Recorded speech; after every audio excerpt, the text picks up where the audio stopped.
What's up, guys, and welcome to the live stream, the first official live stream, and this is it. This is my birthday stream.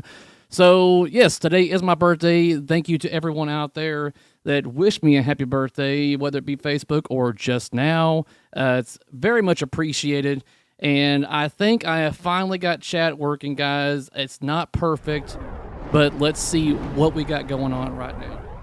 So I'm going to have to work on some sizing and everything, but look, it's now popping up on the side and everything and stuff. So we are one step closer on getting this the way I want it to be. So how does the audio sound so far? This is the new mic. This is what Hector bought me last week, as well as the rest of you that also chipped in. If you didn't see my latest video, I've even got the mixer board down here. I'm afraid to lift it up. I'm not going to touch that. That's all I need to do is to mess with something that's not broken. So that's good to see. We've got Todd Tucky in the house right here. It looks like I'm going to have to move that over a little bit. So let me do that, because that's covering stuff up. Thank you very much for the $5 donation, Payline Slot Channel. Very much appreciated. So I've actually got topics on hand. Let me click on the right thing here.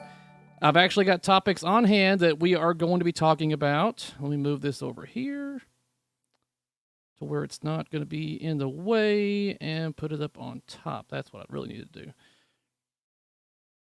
So, yeah, so everyone, I played all the games that everyone wanted to play. And let me transition back over to that once I get back over there. So let me go over back to me real quick. I don't know why my audio is still going through my speakers right here. Let me turn that off. All right, so what we got here? All right, so that's working. Still got to get everything in place to get used to everything, guys. So bear with me. Still learning the whole streaming thing. I'm definitely not claiming to be a pro at this or anything like that. And so first off, I had a great time at Expo, and everyone was asking me what my thoughts and opinions were when it came to a lot of the games that were there, especially Stern's newest title, James Bond. Then you had like Fathom, Queen, and stuff like that. And I wanted to originally do separate videos, and then I was like, well, no, because technically I need more time on these particular games to give a really good, like, feeling and how I feel about it. And at Expo, you've got a lot of people waiting in line to play this game. So with that being said, I want to kind of do a quick poll, kind of get you guys involved in this. Let me bring up the chat again right here.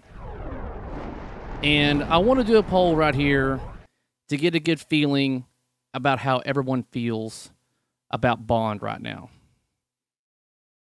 And let's see here. If you've played it. So first of all, let me see how many people of you have actually played this. Let me try that. Let's see how the first poll goes right here. Let's see if everybody's able to click on that, if that shows up or not. Does the poll thing option work on... Okay, I do see votes coming in right here, so I guess it does work to an extent. I kind of want to get an idea, because I know that the games are still being sent out just now, basically, to arcades. So we're not getting them really in a lot of people's homes, and we shouldn't be getting into anybody's homes, because I want to say the first batch of pros are strictly for the arcades and everything. So right now, 70%... the people that are here, at least, I don't even know how many people are watching, guys. Okay, so I guess we got 33 people right now. So out of the people that have voted, we're at 73% that have not played this game yet. And so my next question for the 73% of you, are you excited or want to play this game? I mean, because this is my feelings on it. How I feel about this game is that I feel, at least just from being the outside looking in, it's almost as if the hype for it has already like died down. The excitement for it and like, oh, what is to come? It's like the interest level has already gone down, And it's like a lot of people are just kind of waiting for the next thing to come out because they've already seen all there is to see. And I think part of that is because of how the game was launched, or failure to launch, if I may, because there's a lot of leaked and just hold up, we got to wait another couple of weeks and then we'll release it again. So it's not how traditionally Stern would have loved to have done it. It was merely what they had to do. So people are still waiting to be able to play the game. And so my thoughts and opinions on Bond is that it needs work. Obviously, when it comes to code, I think everyone's aware of that. They've made it perfectly clear, George Gomez has during their stream, is that the game has some time to go. And if you're familiar with how Lonnie, who's doing the coding for this game, how it went with his Stranger Things, it's going to be a while. So if you are going to be getting your Bond, which I don't think the Ellies are going out until next month, and they should get them all out, and then we should start seeing people getting them into their homes around the January, February. And so with the games just now coming out in the January, February range, I'm kind of curious about if that's going to be getting off their traditional release dates and stuff, because they're just now being able to get games out. But how I played Bond is that I honestly preferred the Pro over the Premium, because at the current state, at least, so this is my opinions as of right now, the current state of the code, and this could always be changed, so it could always be different, but I liked the Pro more than I liked the Premium. Tilting T, thanks for the birthday right there. I am so far having a good one, hanging out with other people right here, talking pinball, so we're going to see how things go. It was pretty much an ordinary day. I went to the grocery store to get more stuff for Turkey Day, and it was a horrible, horrible event going there and doing all this. Thank you very much, guys. Those that do not know, obviously, because people are just now wishing me the happy birthdays. But yes, it is my birthday. I am the rightful old age of, carry the one. I'm 38, I believe. Whoa! Thank you very much, Paul. Little birthday present right there. Stringer Films, oh my goodness, he did the $5. He usually does the $2 bits right there. So he's up in his game right now. All the hype, that everything. He's got a big head right now. He did a really good job of editing Retro Ralph's latest video. Really good video put together. 38, dummy. There's my older brother joining in on the action right here. So, as I was saying, I guess Rusty, you sent me a text message. I'll have to look at that in a little bit. But yeah, the shaker motor. Yep. Yeah, hey, $150 is actually pretty cheap, man, for Thanksgiving stuff. I mean, I wouldn't surprise me if I've got to go again tomorrow, and I really don't, because it was one of those where when I got in there, I immediately wanted to leave. I was like, yeah, I don't care if I eat. I don't have to eat anything else.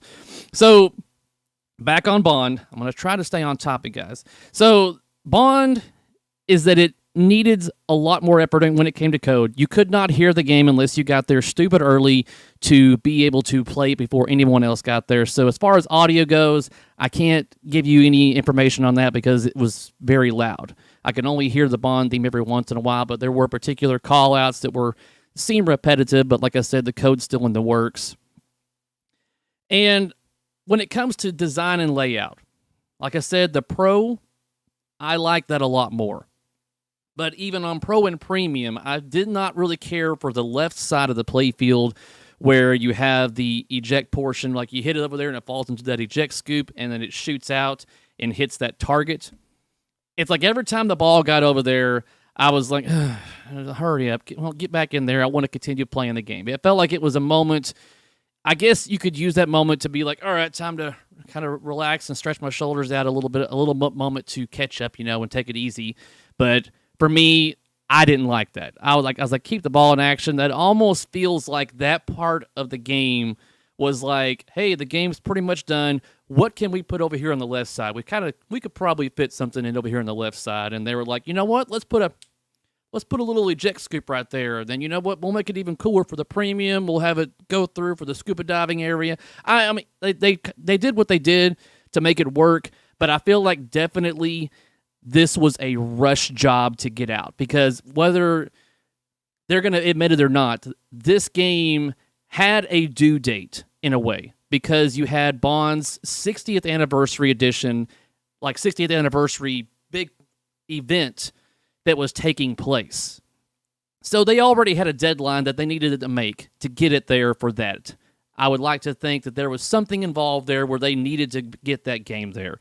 So just to say that, like, oh yeah, we had to start from scratch and everything, but we got it done in time. It's like I almost feel like they still were down to the wire on getting this stuff done. All right. Just decided to order a ton of arcade restoration artwork and turkey sandwich. Turkey sandwich? The Bond one was underwhelming, and the rocket area is just a dead space that does nothing but wobble. Yeah, I call that the love missile. So the love missile, yes, is definitely not as cool as a lot of people think it to be. Brian Rowe, thank you very much for the $20 donation. Been a YouTube subscriber for a long and while now. Thanks for your perspectives, game maintenance tips, plus how-to videos, rebuild journeys, and straightforward views. Cheers, man. Thank you very much, Brian.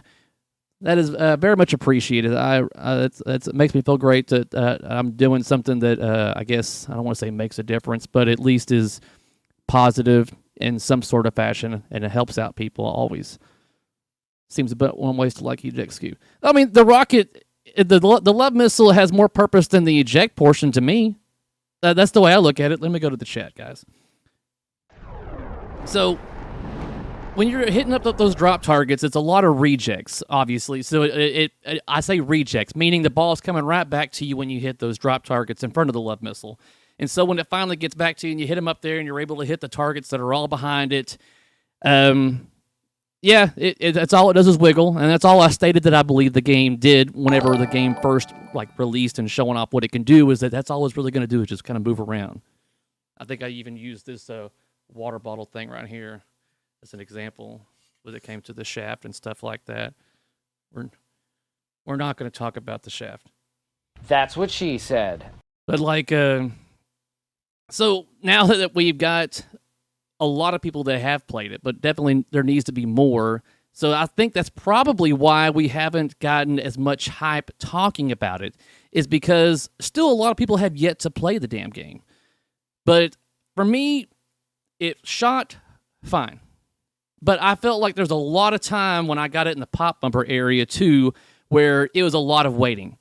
I mean, I'd get it up there, launch the ball, it would go into the pop area and just bounce around what seemed like too long, to where I was just like, man, I almost want to freaking jostle the machine to get it out of there. I mean, I think I got a really good game. Tom, was I playing against you whenever I felt like I probably won that game due to the pop bumpers?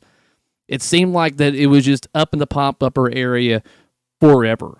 It was just like, I'm hoping I get that ball back eventually, but it would come down. So the pop bumper areas seemed to take up a lot of time, and the eject hole on the left side of the game was definitely a little bit of a slowdown as well.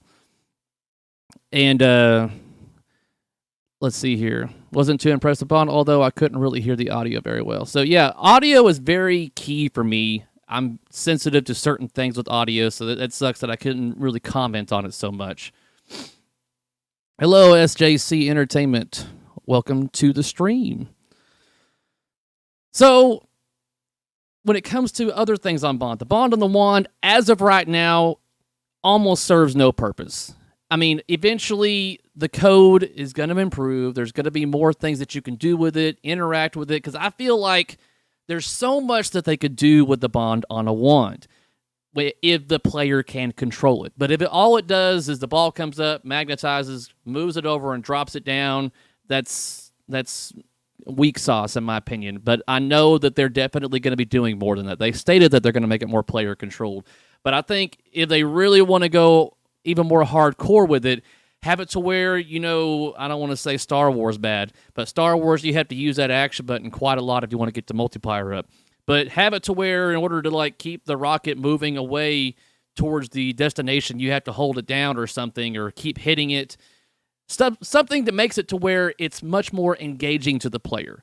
To where if you really want to get the extra points or the game needs to be more enjoyable, then yes, make that player you had to control it. Otherwise, it's just like a lame little toy that moves the ball over. But they've already stated they're going to make it more player engageable. So I'm looking forward to seeing what they do with the Bond on the Wand when it comes to that particular thing. And other differences between the Premium and the Pro is the see-through playfield portion. Retro Ralph, thank you very much for the $5 donation. Can I whisper in your ear? I will do even more than that, especially since you got rid of that gray in your beard. Thanks for joining the chat there, Ralph. So, with that being said, the differences on the Pro versus the Premium was a see-through playfield also, and that's obviously there's nothing that's going to change the way the game plays with that. You just got an extra little visual down there, and it's like, okay, it lights up, you know. And the thing is, this is what's funny, is that I believe it's already been stated that people have already made it to where you're going to be able to have that particular little thing on your Pro, because that piece of the playfield is removable on the Pro, and someone could easily make a transparent panel to go there. And from what I believe I've heard is the little doll that's under there, there's still a light that's there on the Pro. So anybody else can probably hook up a doll of something or whatever, or make their own little doll to have the same thing that the Premium's got. Yeah, it won't be legit, but it'll still give you the same visual, because that's all you're getting on the Premium anyways. It's just visual. It does nothing else to change the game. So that's something else to look forward to right there. What can Bond on a Wand do that isn't doing now? Move the ball from A to B? Far from game-changing in my honest opinion. Yes, Kirk, that was the big point right there. Is as if right now it's just moving the ball from point A to point B, but we are definitely hoping to see more player engagement. I feel like that's one of the things that on all my games, except for Cactus Canyon, I think, is that whenever it gets to a certain point of the game where you're about to get something new on the screen, whether it be a bonus or some kind of event, you've seen it hundreds of times, and so you eventually just kind of skip through it. You're like, yeah, I know what's going to happen next. But I think if they would start putting into the games much more, hey, you need to watch this because it could give you some important information on what you need to do next, or it's something random and you kind of want to see what's going to happen next. And I think a lot of the times, including on some of the new games, even Jurassic Park, which I love Jurassic Park, but I've seen all the skits and everything in between these, and so I'm automatically already like, okay, just give me the damn ball. I want to be able to play now. But for like Cactus Canyon, when you get up there, the bonus is always something different, so you kind of have to watch it to see what it is you're going to be getting. But if they can do something else with other games to make it to where when you go to a certain point, it's something different, something that I have to watch the screen because it might be important to me. Otherwise, you're just going to want to skip through it. I saw that plenty of times. The people that I was playing with, they were already trying to skip through the middle of the game scenes and the starting of modes so they can get back to playing the game. Thank you very much, Cord. I am 38 years young, but trust me, I feel a lot older than that. My Stern Star Trek Pro was a great buy. New in box. I updated it with color DMD, start button, speaker LEDs, etc. I might have to do something similar with 007 Pro. Buying a Godzilla Pro for your birthday present? Oh, man. I would love to have a Godzilla Pro, but honestly, if I feel like I'm going to get a Godzilla, I've got to go premium. I've got to. Here is Retro Ralph's edited video. So, guys, yeah, if you want to check out a lot of behind-the-scenes footage and stuff like that, there's the link right there. I threw Todd Tucky a wrench for moderation. I've also got somebody else a wrench just recently in case we get any of those slackers that we had last time when we had a test stream bogging up my chat. But, so with Bond, is there anything else that I think I need to go over with that game? Because, like I said, it's going to need a lot of work with the code. You got the love missile shot up there. It's like, okay, but I don't feel also, because the premium, that's what I was missing, is the ball lock mechanism. That's another point that you're going to be getting a bit of a slowdown on that game because it's going to have to loop up there, eject up, and yeah, you got a nice little visual and a physical ball lock. But on the Pro, you shoot up that ball lock lane, you're immediately getting it back and set up for the upper flipper shot to hit the side. So it's all about personal preference, I think, when it comes to that. My play style is I like a game to keep on going. That's me. But some people like that moment of like being able to sit back and stretch and get a little bit of like a relaxation or a bit to take a breath. So it's all up to you on that. Whether or not you want a game that's constantly going, keeping you on your toes, then you're going to want to go with the Pro. If you like the little breaks and the nice little extra little toys and stuff like that, then yeah, go with the Premium. But turned 67 this past October. Oh, man. Todd, are you ever going to retire, or are you just going to keep on going until, you can't physically go anymore?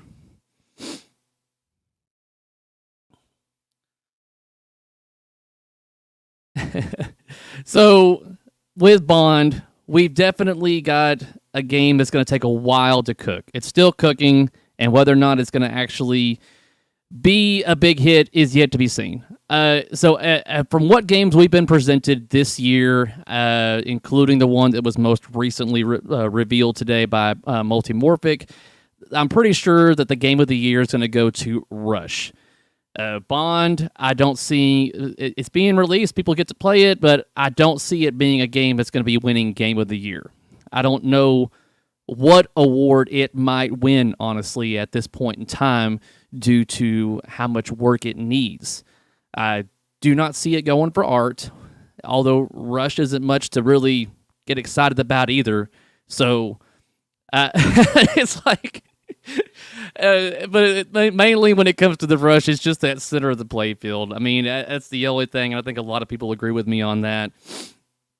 But so Pro, yeah, the pop bumpers, big slowdown. I mean, everything almost, it seems like was a big slowdown for the Premium.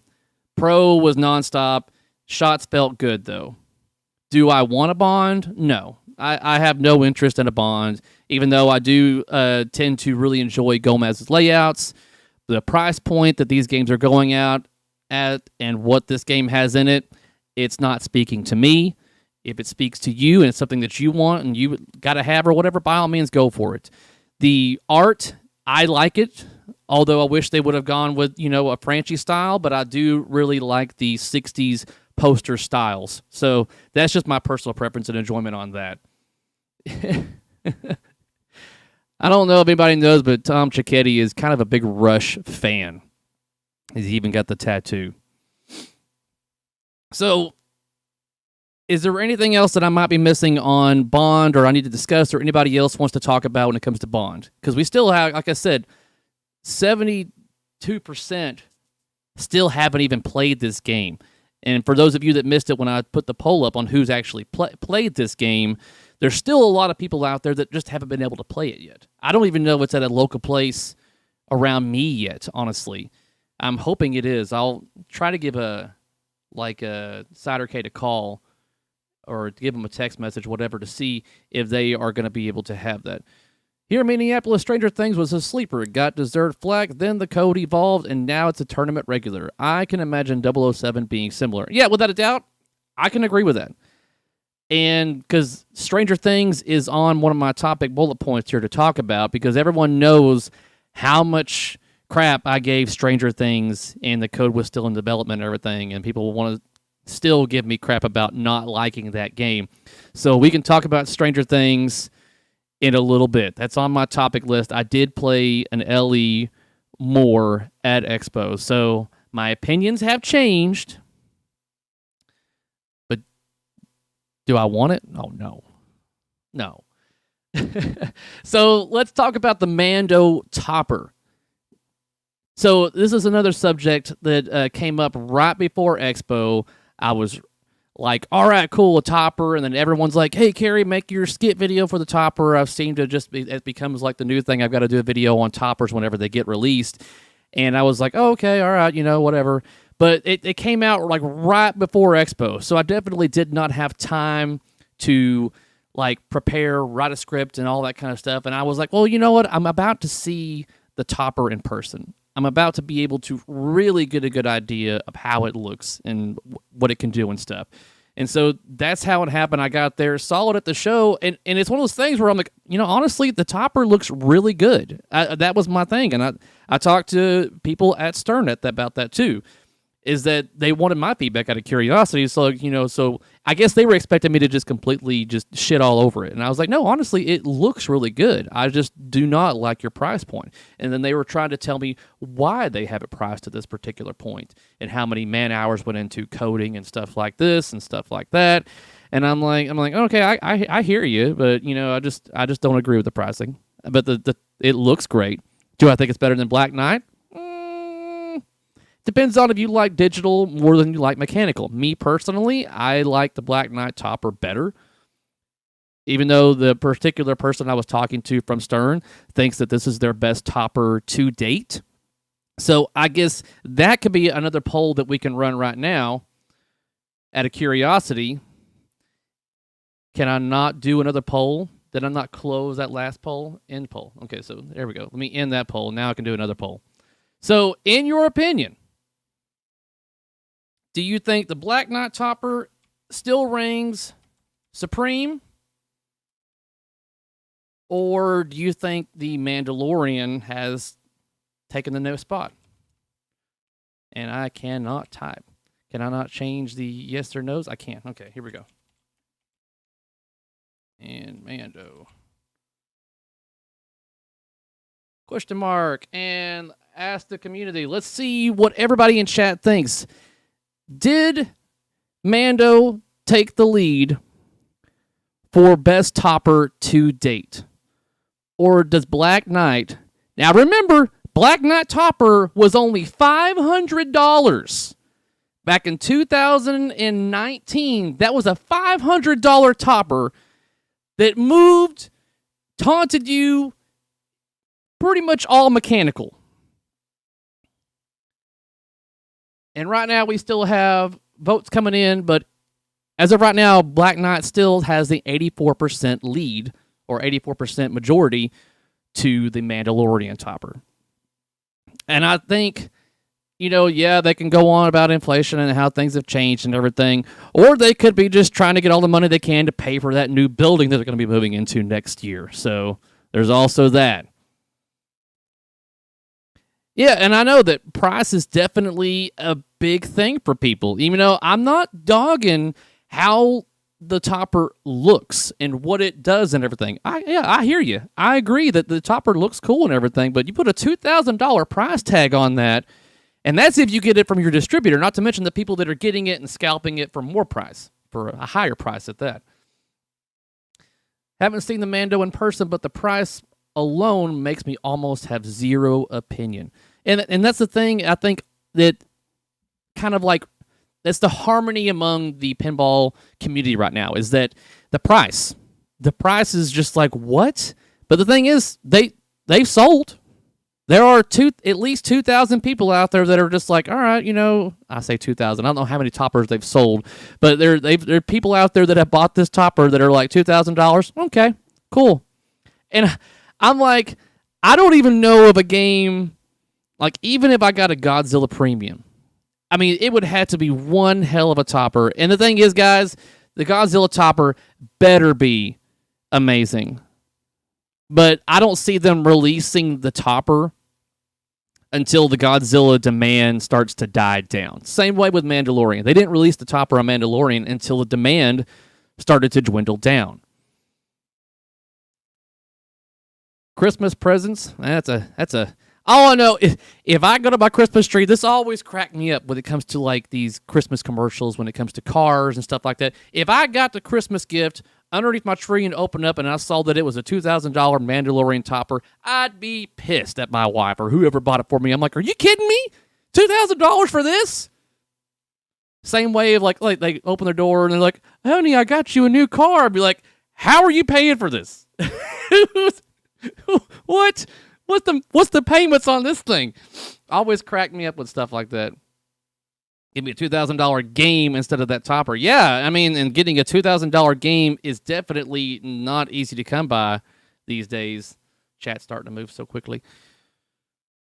Gary's imported vodka pricing has gone through the roof. Yeah. Godzilla topper will be $2,500. It wouldn't surprise me.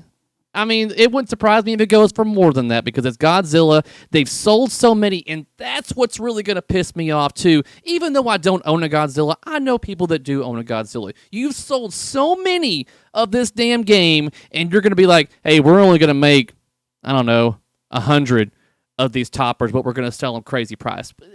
I understand why some of that is the way it is, because getting parts right now is difficult. The chip shortage is going on until 2024. I've already stated that in my last test stream. So do not anticipate things to get better when it comes to how, like, oh, my truck took forever to get made, like an actual real truck, because the chip shortage is there for those that have been shopping for trucks and vehicles and stuff like that.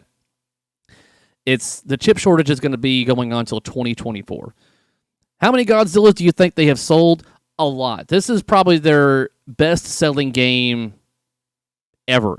Obviously, ever. I mean, they'll never release how many numbers, but it's been their highest demanding title. Distributors cannot get enough premiums right now. They can't. They just wish they could, but they can't. I would love to have one, but I've got to get rid of stuff in order to get it, and I don't want to get rid of Cactus Canyon until I see what this new code has in store for us. Godzilla LE is for suckers. Most current Sterns are. Premium is a sweet spot. I mean, and that also depends on the game. I mean, I wouldn't say the Bond Premium is a sweet spot, but that's just me. Yeah, dude, I have got to almost just go down on this microphone in order for it to really pick up okay. I think the further away I get, I mean, you guys tell me. If I don't have to get up on this microphone, I'm fine. But if I have to get up on the microphone, I do want to put some lip gloss on, like something that smells better, because this damn thing right here does not smell good at all. I don't know what goes on in the factory, but that does not smell good at all. So I need to spray it with something. I don't know, but I gave Stranger Things crap when it came out, bought a premium in July, and still thought it wasn't as good as everyone makes it out to be. The code is wrecked, but the layout is simple, and code doesn't change that. Yeah, and that was a lot of my complaints with the game, because people were like, well, the code's not done. The code isn't done. And I'm like, okay, I hear you. You can improve the code, but it doesn't change the fact that I did not care how that game shot. Yeah, you damn near got to get close to it because it does. Yeah, I'm telling you, I was doing all kinds of audio tests with this microphone, with it be XLR and with USB.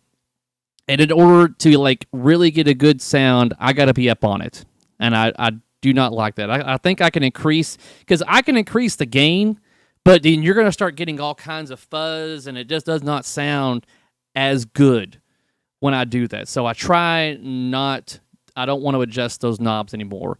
I'd rather just be up on this microphone and just talk to you guys like this. So toppers, a few $100 and shouldn't cost more than $4 or $5. That's the thing. You got to think about it. Like I said, that topper for Black Knight was $500. $500. But okay, you got Disney that's got to get their cut and stuff like that. So moving on from the Mando topper, because I think we got the opinions on that. Basically, everyone's saying, yes, the topper looks cool, but $2,000, pass. For those of you that bought it and love it, congratulations. I'm glad you do like it, but man, wow. So let's see here. Yeah. If you ever lose your job, can I buy your getaway? Worst case scenario, if it gets down to where I've got to sell my getaway, I'll sell it. I don't know what the hell I'd be able to sell it for. It depends on what the market goes for later on. Thank you for the birthday wishes. All right, so next topic, let's talk about Fathom. So who all here got a chance to play Fathom at Expo? The games are finally getting more and more out to the public. So I finally got to see this in person. And then my initial thoughts whenever I played, let me end this poll so that way it's done. So 76% people voted for Black Knight being still the best topper to date. And people could also argue about Spooky's toppers because they're free. But Fathom, whenever they first revealed what the game was looking like in its entirety, step back, this is what the game looks like. Without a doubt, it was very beautiful. The quality was there. That was my main thing, was like, man, that looks beautiful. All the metal's nice and shiny. Everything is clean. The exterior of the cabinet looks really good. Quality looked to be there. So then when I get to Fathom in person at Expo, same thoughts. The game looked amazing. The quality was astounding, guys. It's one of those where it looked like a brand new, fully restored machine that I was afraid to play because it was just so beautiful. So without a doubt, they've got the quality down. I don't recall the game ever like going down for any kind of issues either when it came to like mechanical issues or anything like that. I don't think the ball ever really got stuck anywhere that couldn't be obtained. But Fathom looks great, and it's just not a game that I want in my collection. Now, when they do Centaur, that's where I'm definitely going to be very inclined to throw my hat in the ring to get one of those, especially now that I've seen what the quality looks like with Fathom. If I could get me a Centaur that looks just as beautiful and plays just as smooth as this Fathom did, then without a doubt, Centaur, oh my God, must have. Like, yeah, that's, I mean, only Centaurs I've played a restored one before at Texas Pinball Festival. Yeah, cool. But it's one of those games where I was like, man, just to see one of those games, especially to get one with the like an updated code, because that's one thing that the Mermaid Edition for Fathom had, was the updated code to give you a different experience than just your regular old Fathom. So you had some call-outs, which honestly I'm not too fond of. Marty, I mean, great guy and everything, but I don't know if your Australian accent and everything goes well with the whole mermaid theme. I don't know. Something about that just a little off-putting. So maybe get some other voice actors in there or whatever. I don't know. Yeah, it played good, and the quality and attention to detail on Fathom was apparent. And don't forget, they did a real hammer test on their playfields while Deep Throat was just talking about it. Yeah. So quality, like I said, without a doubt, Haggis has got it. I don't doubt them having the quality. Now it's just a matter of them getting the games out in a timely manner, because I think they're getting more and more of them out. But people don't realize how much Australia was affected by COVID, the shutdowns and everything like that. And with the way things are now, it's getting better. But man, I think they have like gotten rid of a lot of their workers because of the overhead and them not being able to make games. You're not going to keep a bunch of operators and assemblers sitting there doing nothing because there's nothing to build, because you can't work due to the whole pandemic and everything. So I'm hoping that things pick up. If not, there's probably only a handful of people that are still working there assembling the games. But with the handful of games, or the handful of people that are working there putting these games together, that hopefully makes it to where they can keep a better eye on the quality and attention to detail to make sure everything is right. So I feel like even though the games are slowly getting out, if they keep the quality the way it is, then I think people are definitely going to look past how long it takes to get their games. So if they keep quality at number one as the main thing to focus on, then without a doubt, I think they can keep on going and get the rest of the games out and bring out their next game, which I hope is Centaur. It's just a matter of curiosity of what the price is going to be with the way the market is going right here. I like my friends to own these old remakes, but they are not for me. Same with single-level new games considering prices. I do have an announcement before I have told anyone else. Your video is the first. I was asked to host a Twippy with Emoto at the Texas Pinball Festival. Okay, you were asked, but what was your answer? And you didn't say whether or not you like accepted or not, Todd. So did you say yes or no? Oh, so it's Todd Tuckey and Emoto Harney that are going to be hosting the Twippies at Texas Pinball Festival coming up this March. Everyone, get your TPF tickets in right now to watch the show. Going to get to watch Todd walk up and down those stairs or walk around there. Man, you better start getting some workouts in place, Todd. They're going to wear you out. Hoping to squeeze Frank in too as my sidekick. Oh, okay. He's going to... I will need my cane. Okay. Well, good, Todd. I'm glad. Just be prepared, man. It's work, without a doubt.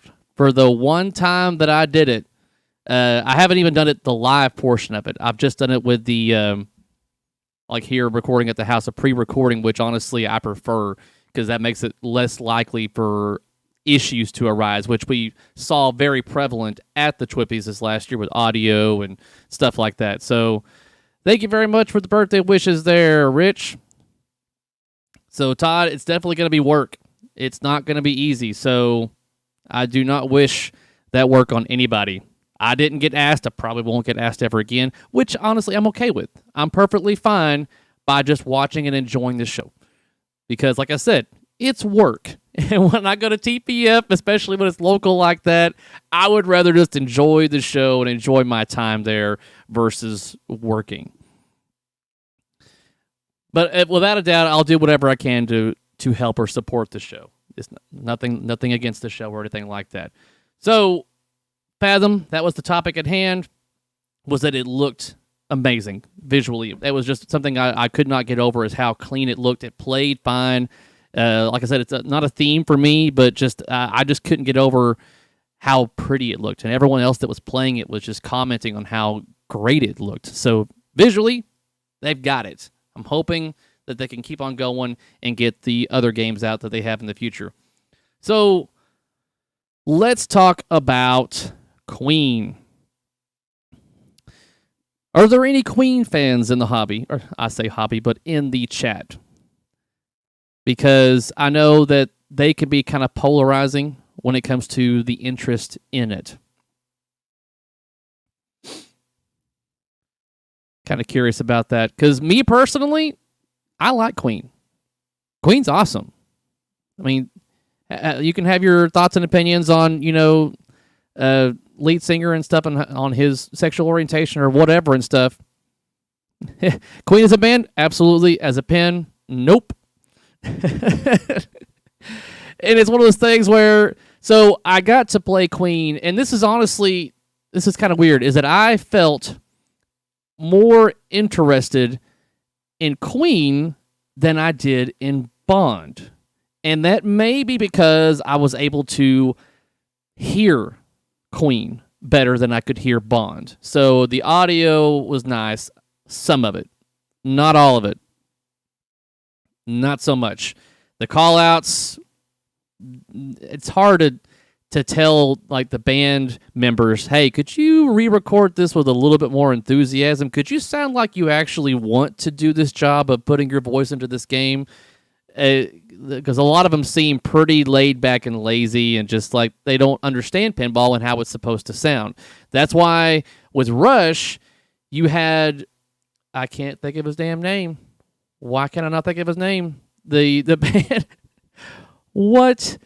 The singer for Bare Naked Ladies. Why I cannot think of his damn name? But yeah, you had Getty, obviously. I'm talking about the person who was over it. He was producing, helping out with the sound and the call-outs and everything. And for whatever reason, Ed Robertson, thank you very much, Tilting T. Yes, so Ed, who is a big pinball fanatic and plays pinball, was basically the director/producer helping the band members record their call-outs. And that's why they are as good as they are, because he's able to go, okay, could you say that again, but say it with a little more feeling behind it? Could you do this again, but this time you're going to be, this is why we need it to sound this way. He's able to direct them accordingly versus, I don't know what they did with the Queen members on this one. Like, they probably just sent them a script, and we need you to call this out on your computer and then just email it back to us. I don't, because it was definitely not, the call-outs could be better. Queen is perfect for pinball. Have not soaked in it. I think it's a title for JJP, the way they go over top. Yeah, well, the way they did Guns N' Roses. particularly when it comes to how they intertwine the video concerts with the audio. They did really good on that for Guns N' Roses. And what they're doing with Queen is that they have got, I forgot how many tracks on there, at least a teen or so, I think 13 or something like that. Was it 17? I don't think it was that many. But they're all like the live versions of the songs, which was fine. You're still able to sing along with it because I found myself doing that. But when it came to the design, I talked to people at Pinball Brothers for a good while. And for those that do not know this, the game was designed by Barry Ausler, okay? But it was designed as a wide body. So this game was originally a wide body game. They made a decision to make it a standard body. So overall, they said that when it comes to the layout, it's pretty much the same as Barry had it. They just had to kind of squish it in and make slight adjustments. But overall, it's pretty much what Barry Ausler had designed. And aesthetically, just like Aliens, all the metal's nice and polished. It looks fine. I felt the game, every shot that I made was immediately just... it put me into fear that I was going to lose the ball. It was immediately want to rebound and go to one of the out lanes. It's like I was constantly battling to keep the ball in play. And that was a little aggravating because especially they put it only on a 2-ball game. I'm going to take this headset off because I think the battery's already dying on it and I don't have any audio going through it anyway. So let me get this on the charger here so that way. But with Queen, very pretty. I'll give it that. Nice and metal polished. But design-wise, how things are placed, I need more time on it. But that's the thing, is that even with the design and how it was, I felt very compelled to play another game. I'm like, oh, you know what? One more game. I mean, I want to get better at this game. And even to the point to where I was like, how do I get on the upper playfield? Because it wasn't really quite clear, at least to me, on how the hell I get up to the upper playfield where the guitar's at up there. And I finally got up there once, but I wasn't prepared for it, and it went right past the flipper, and I was like, oh, well, shit. You have to constantly reload the GWAR game with goo to shoot at the player. That may be in the middle of another subject that I don't know what's talking about because I don't know what that is. I played the Queen Machine at Expo, and it was good. Played nice, but it kept glitching, locking up. Yeah, that was another thing, is that there were a good amount of issues on that game. I even got some blue screens. So there's still, and they even admitted, like, yes, there's still a lot of work to go when it comes to the code and the visuals and video modes. I got a lot of blue screens, what looks like blue screens of death, honestly. And so there's still work to be made there. And it's just that I definitely want to play it more. But they finally put it on a 3-ball game, I want to say.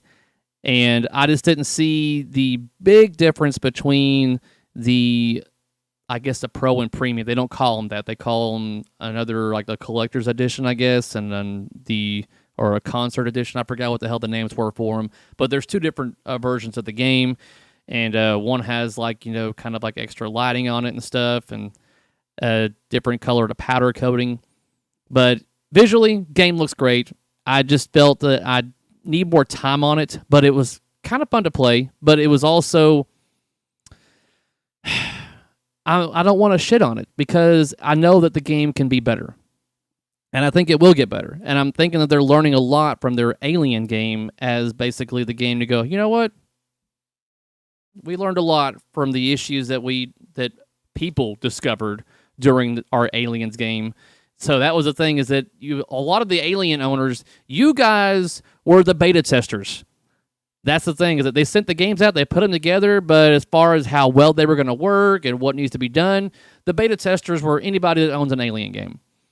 And so I'm hoping that when it comes to Queen, that has subsided, because hopefully they have tinkered and kind of worked out all the issues that Alien had, and now they're going to be able to fix that with Queen. So then you got Alien is awesome. It's a very dark game. I need more time on that. Even though I did a video on that, I still felt like I wanted to get more time on it. But honestly, even that game had some issues that needed to be worked out. Trash Can Ninja just got home from work. Well, welcome to the stream. A good tradesman doesn't blame their tools. A good player doesn't blame the machine. You know what? I always blame the machine. No, I don't always blame the machine. Like the certain games that I do not like, I'll tell you why I don't like them sometimes. Like, for instance, Monster Bash. I don't like Monster Bash because I suck at it. I tried playing that game many times, and I have just never had a good experience because I, for whatever reason, just can't play it very well. I don't know, something about that game. So without a doubt, I know when it's me, and I know when it's the game. I will definitely have no problems admitting my fault on the problem or whatever. But so when it comes to Queen, it needs definitely a lot more time. It's Bond. That's something Bond's got up on it, is that at least further on the code to where their screen's not bleeping out and missing and stuff like that. Queen had a couple of instances where the screen locked up, like someone mentioned, and it glitched out with all blue issues and stuff like that. But definitely, I felt like every shot that I made on that game was immediately rebounded and wanted to go to the out lanes. I mean, you are going to be nudging like crazy on Queen to keep that ball in play. Otherwise, it's just going to keep draining into the out lane. I want to say the left out lane was the worst culprit of that. So when it comes to Queen, it needs work, but I had a little bit more fun on that one than I did Bond, which kind of harsh to say because it shouldn't be like that, but I just felt like I wanted to play Queen more than I did Bond. But like I said, I think that's because I could actually hear Queen. Acker says, first time I played Alien was when I was buying Wheel of Fortune at Seller's Home. It was my first experience with a sub on a pinball machine. I felt like a kid again. Yeah, that's one of those games that I feel like if you hook up a subwoofer to that and you really have the ambiance around you, a dark room and everything, that would probably pull you in even more. I just wish that they would have had Sigourney Weaver Ripley in that particular title. I mean, that's what sucks also, is that you find out that they could have put her in there with no extra charge, but they didn't. So it's like, what? So along with Queen, let's talk about Stranger Things. So I finally got to play Stranger Things since the first time I played it at Cidercade. And then people want to say, oh, it's a great moneymaker at our arcade. It's always there. It's all this other kind of stuff. Like, all I'm saying is that around me, that game is no longer out on the floor. Stranger Things has not been out on the floor in a very long time. And I'm going to assume it's because of all the mechanical issues that they were having with the game. I don't know if they still have it in storage or they sold it or whatever, but it's definitely not at the Cidercade, which is near me. Take it for what it is. So anyways, back to my experience playing it now. I got to play a limited edition. So I got to play a game with the updated code and get to see what the game looks like with the projector, because I want to say the very first version I played was actually the Pro. And I didn't really care for it. So now I've got all the bells and whistles this time. So my experience should be a lot better, right? Not so much. So first of all, I feel sorry for you premium or LE owners out there with the projector having to shoot on to the white decal paper that's on everything across your damn playfield, because it definitely does not look good whenever there's nothing projecting on it. It just looks like a game but still in whitewood phase. But I can definitely see how it would be appealing if your surroundings, the ambiance around you, coincided with that. Because I really started to feel more enthusiastic about Stranger Things whenever at the show at Expo they dimmed the lights down a little bit. Immediately I was like, ooh, the game just felt more entertaining for whatever reason. It kind of like brought me in a little bit more. So I feel like if you're going to experience this game, it needs to be kind of like on Alien. You kind of like need to have an atmosphere that coalesces with the game's theme. So I believe the game would be much more entertaining if you play in a Stranger Things type of environment, so darker environment, so you can see the projections and you don't see the horridness of the white paneling all over everything. Especially now, as long as it's been in play, this particular LE had a lot of damage from the ball hitting all kinds of stuff. You can see where definitely those stickers need to be replaced or whatever. I'm not sure how well they show up whenever the projector is fully working, but it definitely didn't look very appealing whenever I first walked up to it and looked down on it without pressing the start button to play. So, Moobut says, I had a Pro that was fantastic. The projector and the magnets were problematic. Yeah, that was the issue. Come to the upside down. Stranger Things shots are kind of limited. The ambiance of the game is awesome. Yeah, it can be if you have the rest of your room lights dimmed down and stuff like that. And here we go. Todd's going to be... I haven't even read this yet. But Todd defends the hell out of Stranger Things every time I bring it up. He's like, I still think Stranger Things Premium with Underworld lighting and Monsters Premium are Stern's best offerings in the past 4 years, but that's my opinion. See? He defends the hell out of this game every time. How many Stranger Things do you have for sale right now, Todd? Out of curiosity. How many Stranger Things do you have sitting in the back that you need to unload? Blink twice if you want me to shut up. All right. That's why I sold mine, plus it didn't hurt to make some money in the process. All right, so turn off no sound on Stranger Things and shoot, and it is boring. Oh. Like, I just sold a Light New Pro for $8,200. Gosh. No way.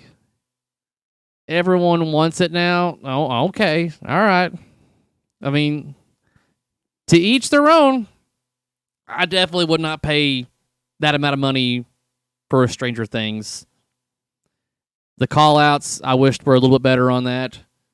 You still have, the sheriff. Okay. Some of the call-outs are kind of like, all right.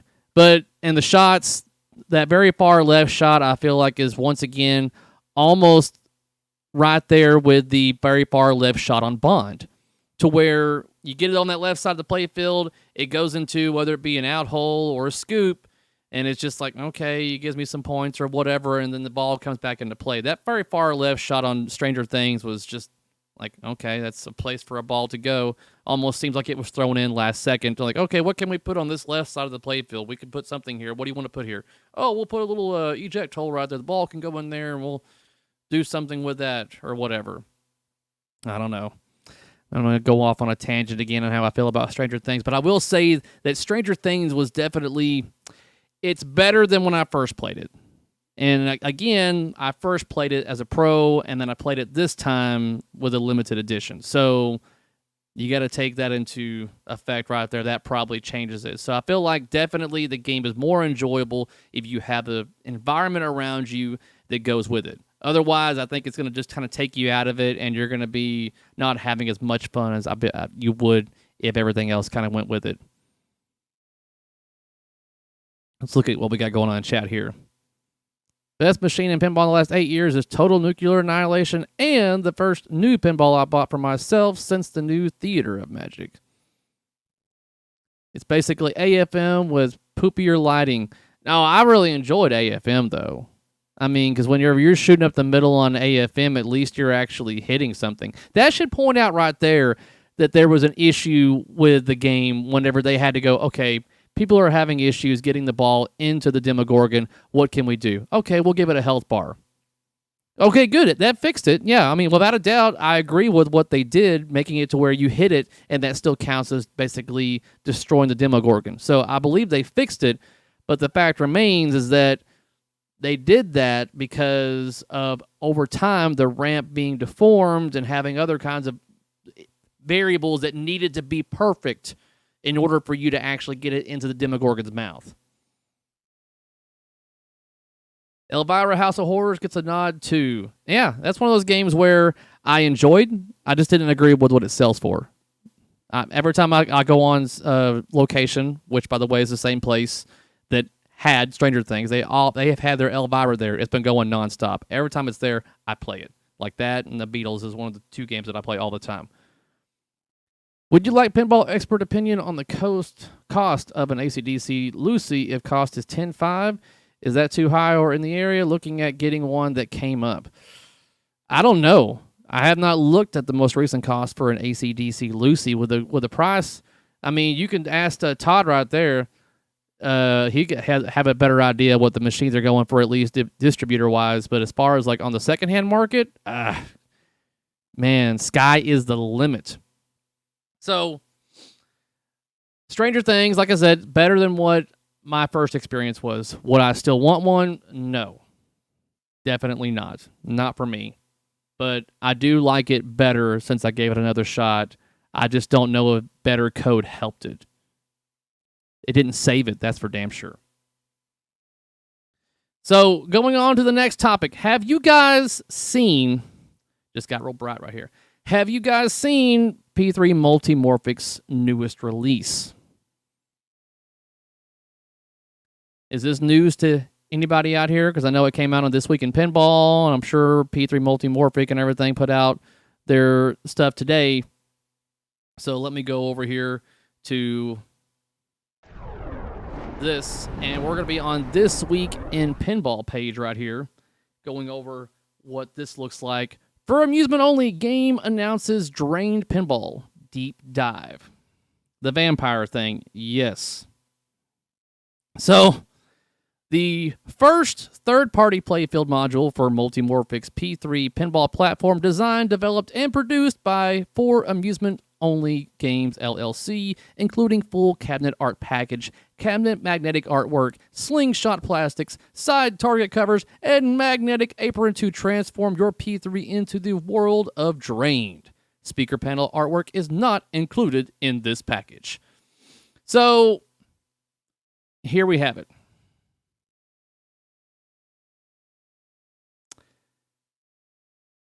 This is it, guys. Now, if you don't know what the cost of this yet is, nobody posted it in chat yet. We're going to save that one for when we get to it. So, this is what it is, guys. And we'll scroll a little bit further down. Tell me, have you ever... Let me get you a bigger screen right here so you can see what's going on. Have you ever seen so many damn targets on a game? You've got, what, 1, 2, 3, 4, 5, 6, so 12, 13, 14, 15, 16, 17, 18 targets with 6 drop targets and a pop bumper. And I believe this gobble hole feeds these 2 eject holes right here to shoot the targets right here. Live chat is awesome, Carrie. Thank you very much, Rich.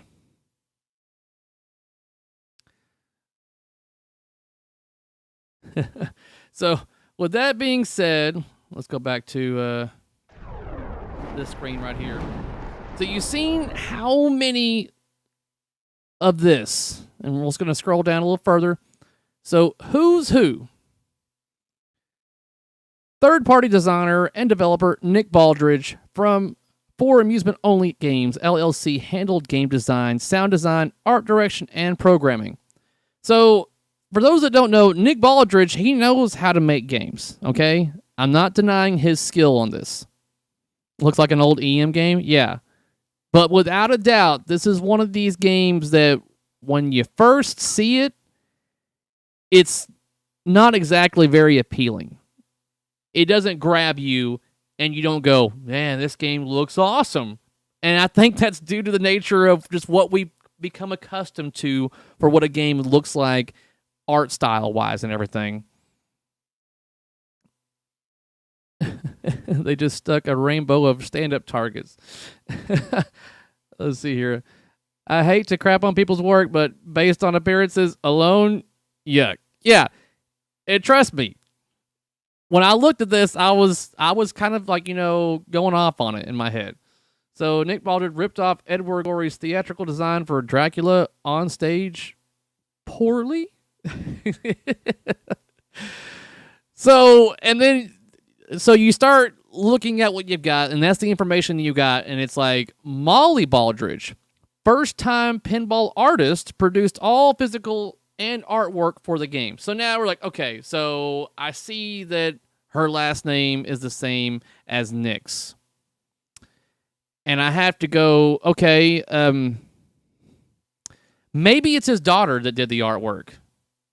If that's true, this is pretty good. You did very good, Molly. You did very good. But it might be his wife. I don't know. But it's the same last name, so I'm just kind of going with it. But it's one of those things where I'm not going to crap too much on the art. But the art definitely is off-putting, different. That's the word that's a lot of the time is safe to use. It's different. You get into a car accident, you look at your car, you just go, well, that's different. So Charles Wolf of Charles Wolf Music, first-time pinball composer, wrote all music sound effects within Drained.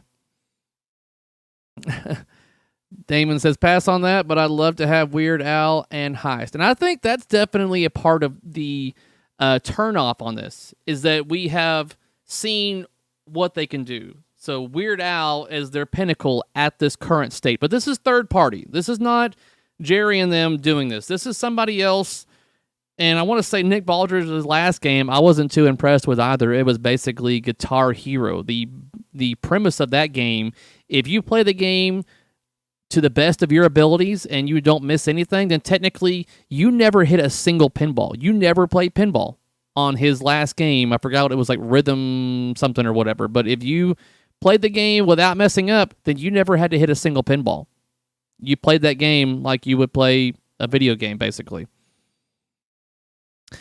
Big difference between pros and premiums on this game. I don't think there's going to be a pro and premium on Multimorphic stuff. I don't think they have it for the third party. I think the third party is what you get. Let's get some love for Wonka, my favorite game for the last few years. Really?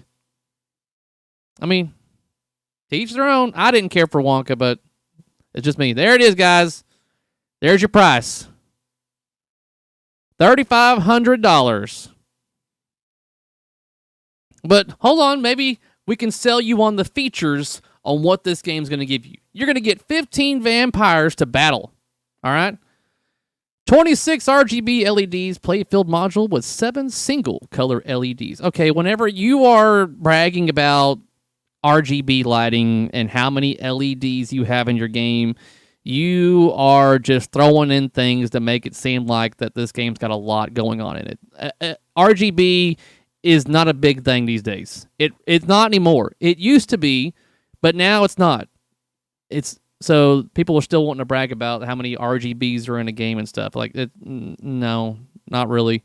You can mention it, but I almost don't even think it's worth mentioning. If it's RGB or not, it doesn't sell a game to me.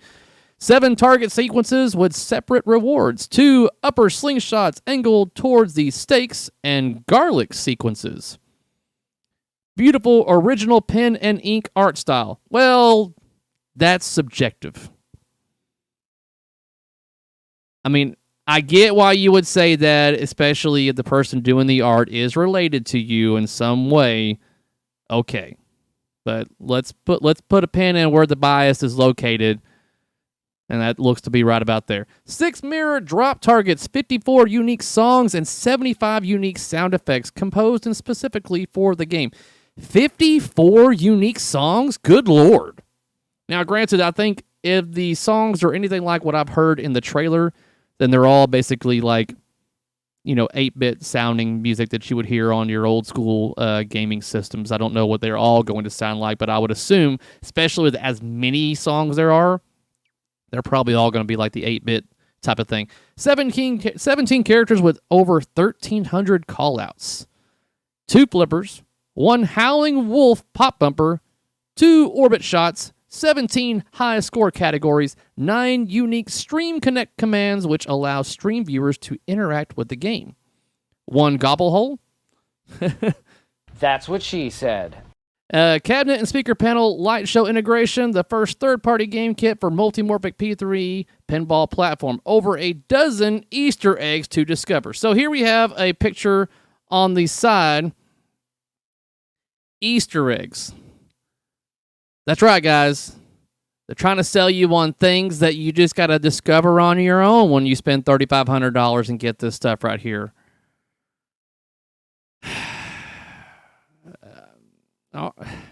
Okay. I mean, like I said, we are accustomed to pinball art on other stuff. We have to give Molly some credit here. She may be young. And I say that because this looks like stuff that I would draw probably whenever I was young. Whatever, Tom, you want this sitting right next to your Rush sideways so you can look at it at all times. Art is subjective. You know, technically, I guess the game is releasing this year, so technically this game could be up for, you know, some Twippy Awards.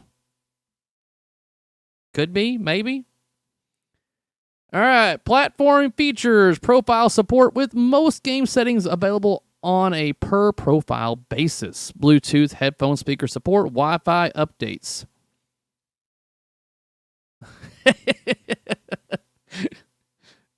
Picasso sucks. Okay, I just kind of. Oh man. So. Yeah, I think definitely it's very off-putting to look at.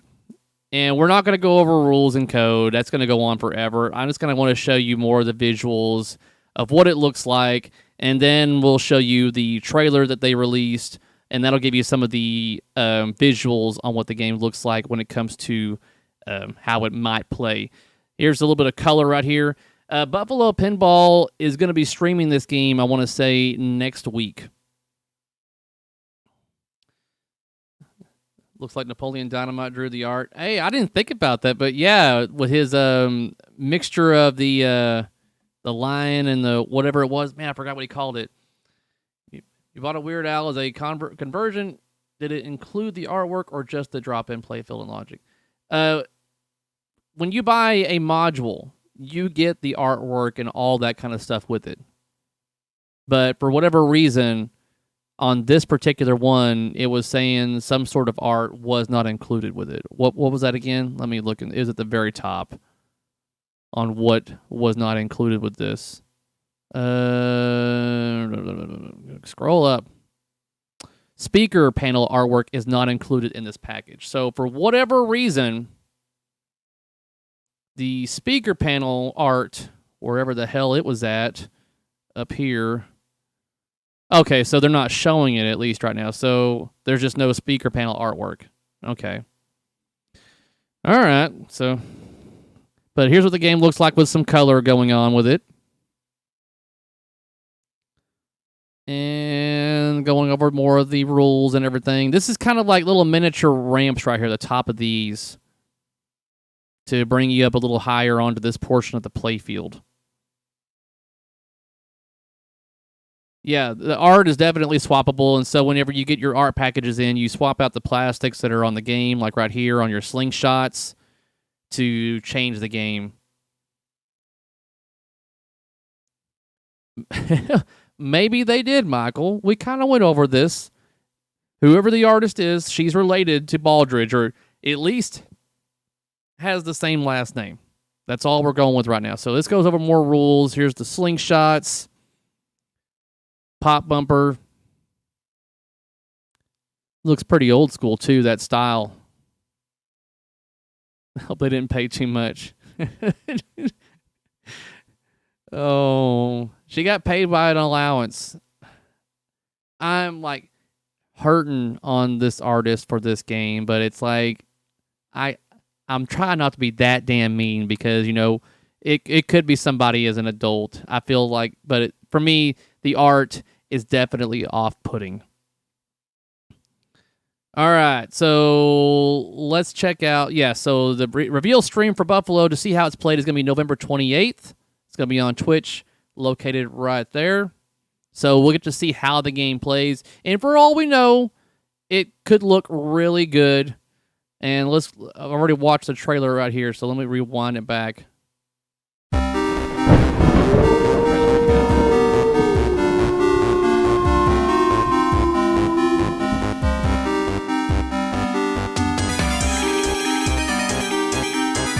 Now, I feel like I'm going to have to stop it every once in a while because for all I know, the person who wrote the music, in order to get back at me, is going to try to claim it or whatever and stuff like that. It don't make a big deal. It shouldn't. I'm showing off what this game has potential for, so I'm sorry to interrupt, guys. Whatever. Let's just do it. Let's see how petty they are.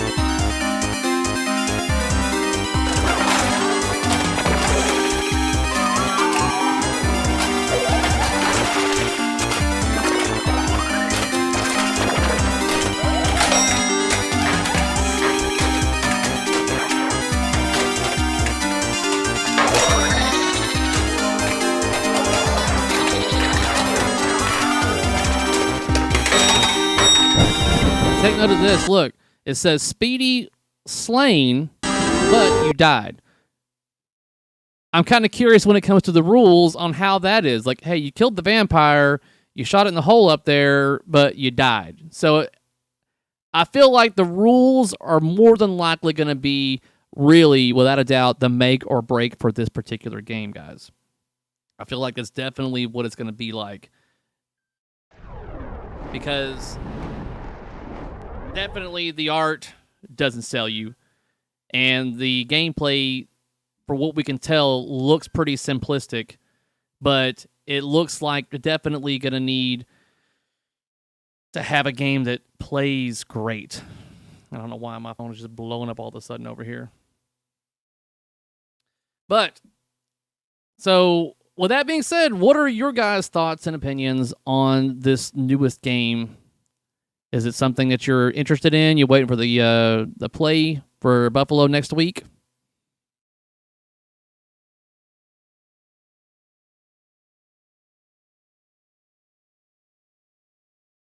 Well, hopefully you get something that you like, man. Tobin, thanks for joining in. Thanks very much for the birthday wishes. Next subject, please.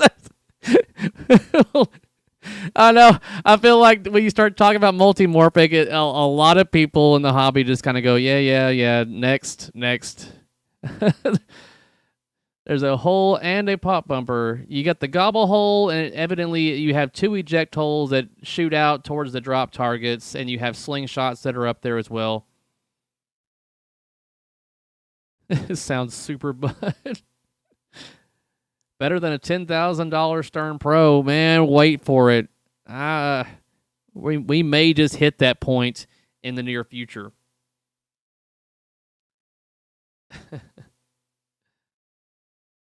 Watched your whole Johnny series. When was the last one? What the F? Yeah, without a doubt. I'm with you on that one. And the thing is, I still, as of right now, do not have the plastics back on my game yet since I sent them to CPR.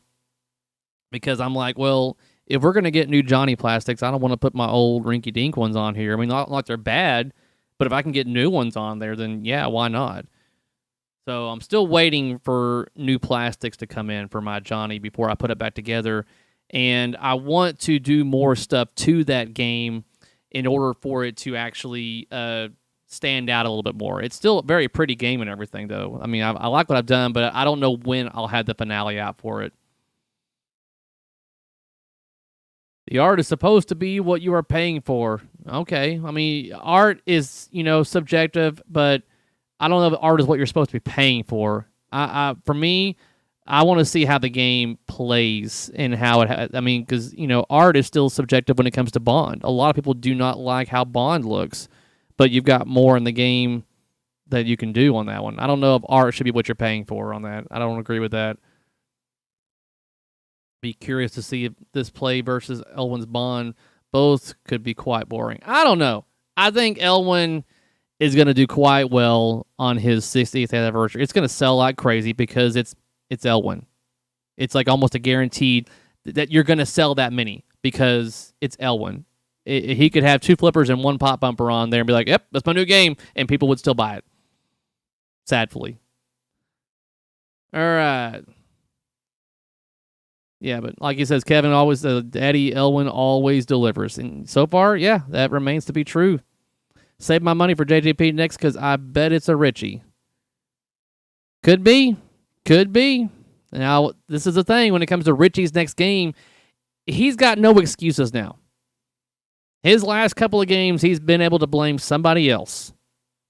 whether it be to, the bomb or whatever and stuff like that, not having enough money or whatever, the licensing restrictions, he should no longer have that issue on his next release. If his next release goes about as poorly as what Toy Story 4 looks like right now, it's not going to be good.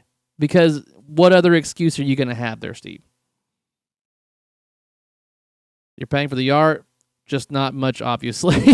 There you go. Oh, I'm about to break out of the V-Pen world from my first pins. Have a deposit down on an Alien LV. For me, that theme is as good as it gets. Yeah, well, good. I'm hoping that everything works out with the Alien LV. I think they've worked out a lot of the issues, and things are getting better on it. He's burned up, washed up. Yeah, I think his next title will be the point on we figure out whether or not does Steve Ritchie still have it in him, or is it just like, all right, you're done. Just that'd be horrible for them to bring him on, invest all this time and money and effort into somebody to create something, and then it comes out and it flops. That'd be horrible. That'd be like, damn.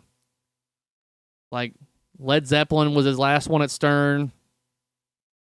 Say what you will about it, but I felt it was quite barren. And if you've ever been around Steve Ritchie talking about Led Zeppelin, he'll agree with you and talk about how the restrictions were so bad for that game. He had his hands really tied when it came to the licensing and as well as the bomb and stuff like that he could put in that game. He has been quite open to talking about that. TS4, the game is really good. It is only the price that puts a ball and chain around both back legs of the game. In Australia, it is $18.7 for an LE. Ugh. Do you know if they're selling okay in Australia? Do you feel like, there's a lot of demand for it down there? I don't know. You would be surprised. I don't think that the playfield design, but when it comes to putting like toys and stuff like that into the game, that's whenever you have to get the licensor involved. But whether or not you want to put like 3 loops or scoops or whatever and stuff like in there, I don't think they have any say-so in that. But whenever you want to throw in things that are relative to the actual theme and license, that's where they can restrict you on that. So with Led Zeppelin, you had what? The lead balloon, the freaking, I can't think of the damn thing, but the Hindenburg, basically, the Led Zeppelin, basically, there, on that was it, on Pro and Premium, and then you had your little time machine, or whatever they wanted to call it, in the middle of the playfield. That's just something that they had to come up with to put into the game.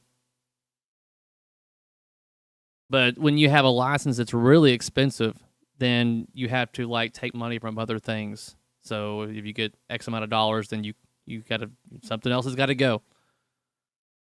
Stern Premium is $13.2 and $14.9 next year. Oh, that's right. Start of the year, you're gonna be spending even more money on your pinball machines.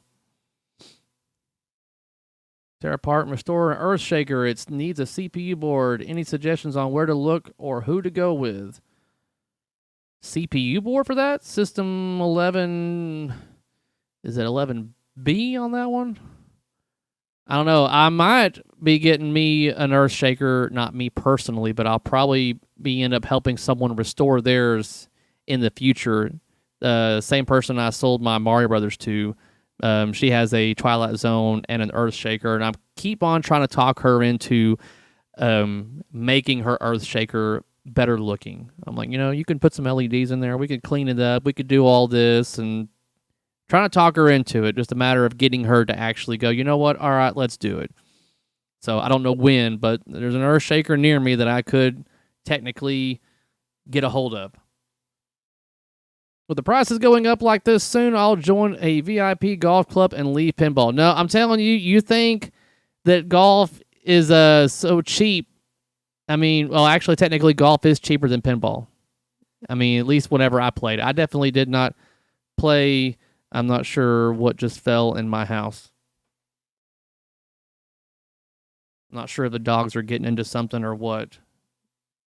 What was that sound?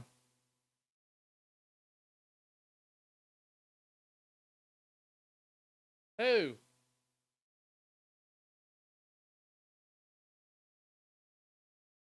Looks like the dog's about to get her butt whooped. Evidently, she got into something in the kitchen. It's about to go down. So, with that being said, those were the main topics that I wanted to go over. But we can always transition to something else. We've gone on for about an hour and a half now, which is honestly a little bit longer than I expected it to go on for. But is there anything in particular that you guys want to chat about or anything like that while you got me on here? Once again, thank you for everyone that has come out here to wish me a happy birthday and join the stream, the first official stream that I'm putting out on my channel right here. This is something that I'm going to continue to do. I just don't have a set schedule just yet. Just bought a Super Mario Brothers. The sounds and imagery are just amazing and take me back to my childhood. Yep. Thing is with Super Mario Brothers is that I would have a game that would go on for so long that I was just like, all right, I'm done. I kept getting extra balls and stuff. I was like, all right, I think I'm done. I'm wore out. What's your estimate in time for prices stabilize? Oh, for like the market to get better? Oh, well, who knows? I mean, it's only a matter of time for people to really speak back to the manufacturers on what they're willing to pay for something. And so the prices are about to go up, and the prices will keep going up if we keep buying them. As long as there's demand, why should they change the pricing? It's like, even if the prices go up, which they will at the beginning of the year, and then all of a sudden the chip manufacturing goes up and they've got all the chips they want to, they're able to make all the boards, and their cost goes down, do you think they're going to go, hey guys, since our cost went down, we can lower the price of our games? Why not? No. As long as the demand is still up, then they're going to keep their price the same as it always is. So until demand goes down, and demand may not go down until people wake up and stop spending ridiculous amount of dollars on a game that doesn't really have much in it. And that particular game is obviously subjective from one person to the next. I mean, obviously Godzilla is still Stern's pinnacle for what a game can have in it and what it can do for enjoyment for others. Whereas like I said, when you have Godzilla, every game that they make now going forward is going to be compared to that. So it's a good and bad situation for them. They're still selling like crazy Godzillas, but every game that they make is going to be compared to that. And if it doesn't meet or exceed Godzilla, then they're going to look at it as if like, well, why should I get that? Unless it's a theme that everyone's interested in. External factors are the only way the pinball market will change. People having less disposable income. Yeah, I mean, when it comes to, it's the same thing talking about it, people buy their stuff. I mean, if the economy goes worse, evidently that's what I guess that's what it's anticipated. Now, whether or not that happens, I don't know. That's yet to be seen. But evidently it's supposed to get worse, according to economists. Bond is the first potential game to not have a high demand. Yeah, this is something I talked about earlier during the my Bond discussion, is that I feel like the hype has already definitely dwindled down on Bond. I mean, I can only imagine what the demand and hype would be for Godzilla if the game came out and they had to wait 2 or 3 months for even the pros to start getting out on location, let alone those of you out there that purchased the LE. So something else to make note of is that for those of you out there that ordered your Cactus Canyon LE, they are finally being on the market, which I feel kind of bad because I know I was telling a particular channel weeks ago that the LEs were on the line being made, and evidently they weren't. But they are now. So that's good for those that are waiting to get their LE. Let's see here. If L1's Godzilla didn't sell, then bets are off. Doing another Bond from another designer is a big risk. Old dude here, never learned the electronic ones, but love the work on the EMs. Thanks for your instructions. You're welcome, Rick. See, with the EMs, I like the smell of them, and certain games I like more than others, but working on them, no. I do not like working on those things. Ugh. I'm not a big fan of having to work and deal with all those relays and having to make sure all the contact switches are cleaned and everything's all in order. I'd rather have a multimeter out and being able to figure out other things a lot faster than on a damn EM machine, but that's just me. Elwyn's Bond, yeah. I still think, we're going to get Elwyn's Bond. I don't know when, because even if they were to show Elwyn's Bond, let's just say even today, if they were to show it today, when do you think they'd be able to get that damn thing out? They can't even get their current Bonds out right now. They are so backlogged on all the other games. We're talking even back to Iron Maiden and stuff like that. I'm sure there's people that are still waiting on games that are way back, waiting on Deadpools and stuff like that to come out. They are so backlogged that they can't fulfill all these freaking orders. And so now they're going to get a new building. All right, we got a bigger building in the making. We're going to be able to get stuff out. Now, what's a bigger building going to do when you can't get parts? When your chip shortage is still in effect? I don't see a bigger facility giving you the ability to catch up on things whenever you're still hindered by your supply. So unless supply gets better, they're still going to be able to put out as much as they can when it comes to what their parts are. What about those of us that aren't bros with the distributor had to pay LE price for a jabroni CCR? Won't see my game until next summer. Damn. And that's why, that's not why, but that's one of the reasons why I settled for just the regular standard edition CCR, is that I knew that getting the LE or SE Plus was going to take time. And I'm impatient. If I buy something, I want it now.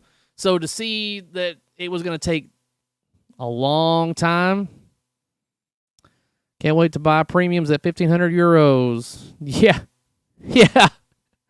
That ain't going to happen. I mean, the market has just drastically shifted. And I tell people this. It just recently, someone came over to my desk at work, and they were like, hey, I want to get a pinball machine. I'm like, okay, cool. So what are you looking for? You want a brand new one, or you want an old one?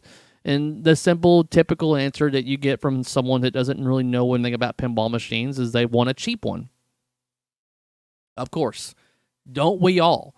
And I was like, man, I haven't bought a machine in a long time because I can't find one at a decent price.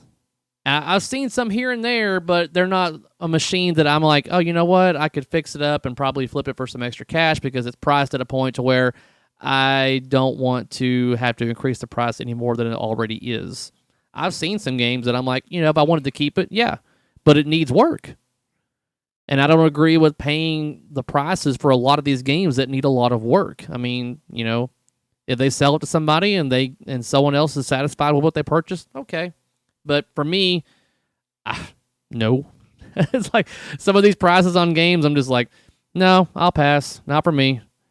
And so I think the better deal that I just recently got was that Rocky and Bullwinkle. And it was one of those where she's a repetitive seller to me.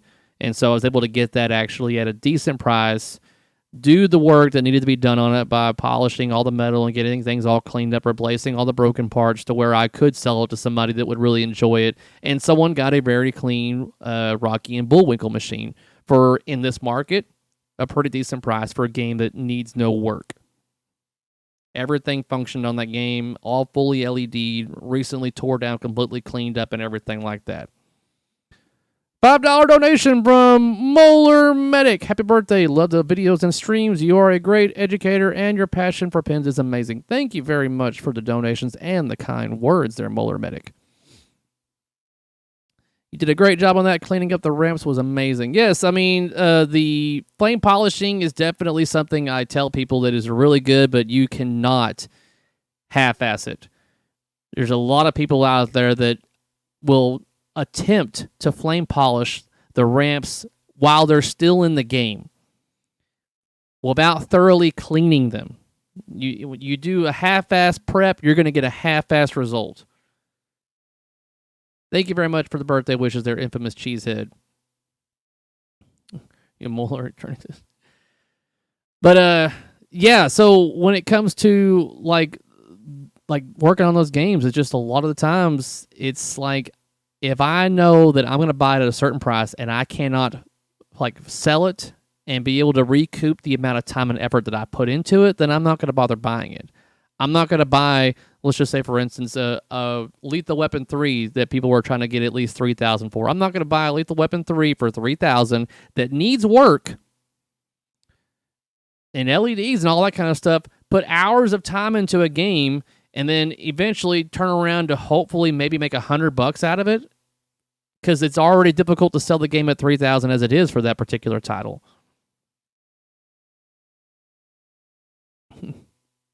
I put more into my World Cup Soccer 94 when it's worth, but I will never sell it. Yeah, and that's the thing, is that you got to figure out a point to where, you know, you're keeping a game.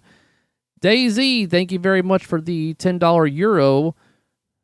Don't know what that's going to turn into when it comes to American style, but thank you very much for the birthday wishes and drink a beer. I'm going to drink my water first, and then I may reach into the refrigerator and grab me a beer. And Tom, don't give me any crap about drinking your beer yet. I'm saving that for a special occasion.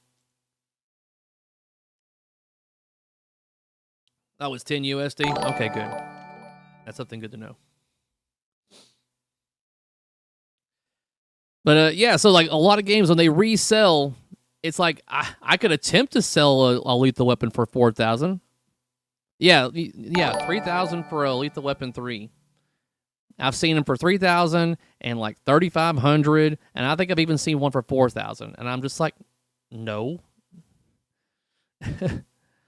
I'm the guy that's like, Carrie rebuilt it. I'm happy to pay what he asks. Sure, it will be fair and last me a while.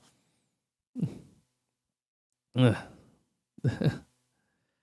yeah, Lethal Weapon in Florida was $4,500. What? Was it clean? I mean, was it like redone? Was it clean? I mean, that's the thing. If it's just like a regular old Lethal Weapon 3 that you find on location, then $4,500, you're out of your mind. But that's definitely out of my thing. He's like, I got a Lethal Weapon 3 also for $4,500. I bet you would, Tilting T, without a doubt. I bet you would. Because I still go back to my roach-infested Lethal Weapon 3 that I bought years ago. And got it all cleaned up. It was the very first official Lethal Weapon 3 black cabinet, because I hand-painted the actual cabinet black. They didn't have the black decals at this point in time. So I hand-painted it, made it the Lethal Weapon 3 Black Edition, fully LED, all cleaned up, and all that kind of stuff and junk. And I couldn't get somebody to pay $1,300, $1,400 for that damn game. That was a battle to get someone to buy that game for the $1,300 that I was trying to sell it for. And even then, it was like still trying to talk me down on it. It was crazy. So to see the games try to go for $3,000 plus for players' condition and stuff is like, that shows you right there how much the market has changed. What's the worst purchase you've ever made as far as you feeling you overpaid for it? Overpaid.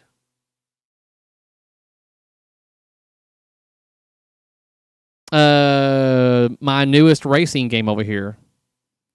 This damn overly large race car game, Need for Speed Carbon. This is regret. I regret this damn purchase over here, guys. You can't see it on the camera. Let me switch over to only me right here. You can see it a little bit over here on the side, just a little bit. I regret this purchase so much, guys. This thing was such a pain to take apart, to put in my house, and now I've got to have it in here until I decide to sell it, or like I'm probably just going to sell it with the house. I joke about that. It's like a piano. When people sell their house, they just kind of like leave a piano there for you to deal with. If you had a Lethal Weapon now, what would you advertise it for now, then, Carrie? Well, depends on what I buy it for. That's the main thing. Is it's one of those where when I put my time and effort into something, I want to know that I'm going to get my money back for the time and effort I put into it. If it's a quick flip, like I don't really have to do much work to it, then, you know, I don't really care that much. But if it's something that I tore completely down, like I did on Rocky and Bullwinkle, and I was able to put it all back together again. It's because I got it at a good price. And so I knew that I was going to be able to recoup my time and effort into it, as well as all the parts and stuff that I put into it. So it depends on the price that I buy it for, because I still want to keep the market somewhat decent. Like, it's like I want to keep it in the market to where I'm not going to just try to get as much as I can out of it. So even when I sold Rocky and Bullwinkle, I still put it up for, what was it? I think I priced it at $4, honestly. But I said, or best offer. So it wasn't like, I was like 4,000 firm. I was like, I was accepting offers. And I obviously settled for less. But I sold it within a couple of hours. But they were adamant on wanting the machine, said they'd pay this much and they could come pick it up the next day. And we made a deal, and it worked out for best of us. They got a really good, clean Rocky and Bullwinkle, and I got the time and effort that I put into the game. There has been a South Park that has just been taken out of the box that has been listed on here in Chicago that's been for sale for $8,800. I don't see it ever selling for that. That's crazy. $8,800 for a South Park. Greed has taken over pins. Wait a couple of years, pins have become popular, and the market is taking advantage. Economy will affect pricing. Yeah, it's all a matter. The market will adjust. The only way it's going to adjust is if people stop paying the prices that people are asking for. I know it sucks. I think, without a doubt, if I was to sell one of my games, everyone wants to make as much money as they possibly can. That's understandable. I get that. Without a doubt, I'm not going to try to sell my Cactus Canyon for like $5,000. Like, it's not going to happen. I mean, everyone wants to get back at least what they put into it.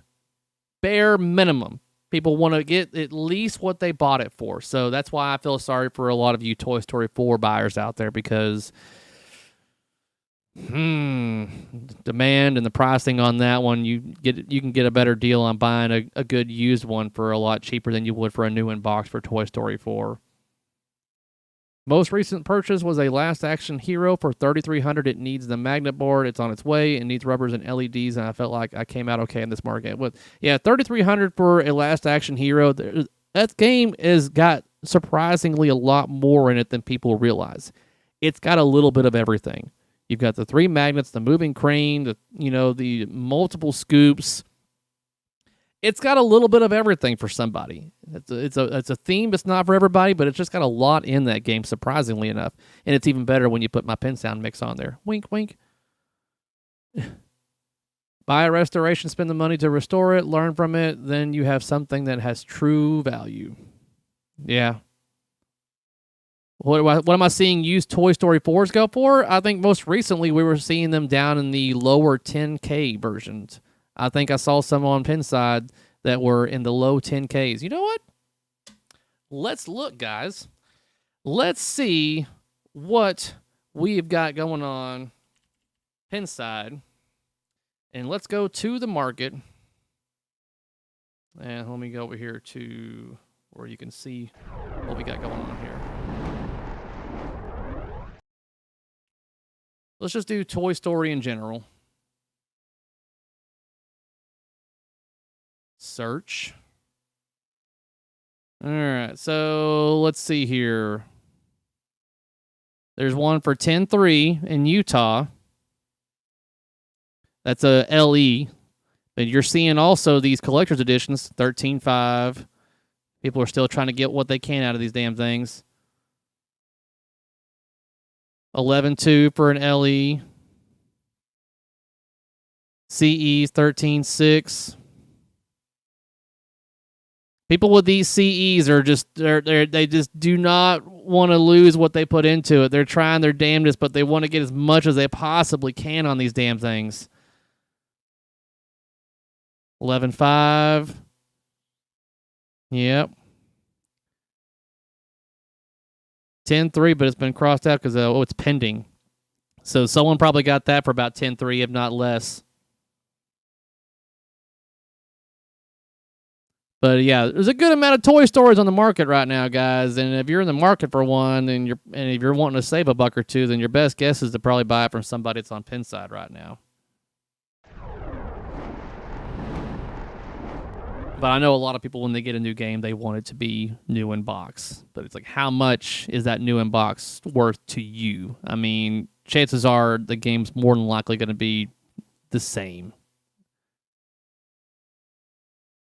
Let's see here. I really wanted Terminator 2, but in my area, the PNW, they seem to be going for at least $4,500 in just good condition. Yeah, Terminator 2 demand has gone up for a very, and I know I'm probably going to hurt some people's feelings here, very subpar game, honestly.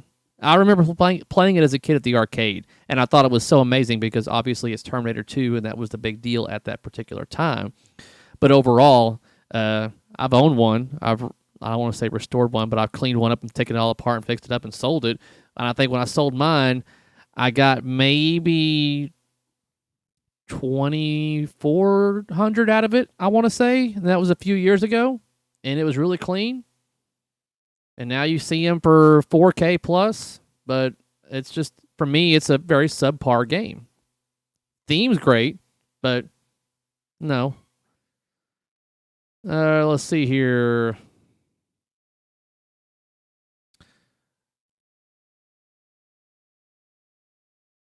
Imagine my alien next to my T2. T2 is not fantastic. It is not fantastic. Why is someone trying to call me? Why are they calling me and not my wife? Gonna be bringing this stream to a close here, guys, in the next 10 minutes because who knows what all's going down here. Sold my T2 8 years ago for $1,500. Yeah, that'd be nice to be able to get one for $1,500. Terminator 3 better than T2. That's subjective, but T2, I don't know. It was one of those average games for me. I was like, yeah, it's all right. I would never pay $4,000 or $5,000 for one. No. I'm guessing I'm getting phone calls because someone was at the front door, if I had to guess. What? Yeah, I know I said 1 hour. I told him we're going to be ending in like 10 minutes. I already told him like 10 minutes from now. Becca just called me. Yeah, I changed her attitude real quick. All right, so. Just now. Oh, what the hell's going on down here? So with 10 minutes left in the stream, guys, what else is there to chit-chat about in the hobby that I have not already mentioned?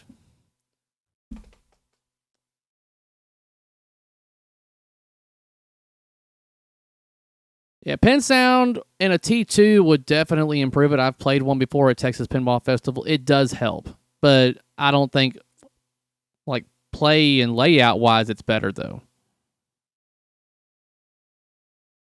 But pricing, going back to the subject with that,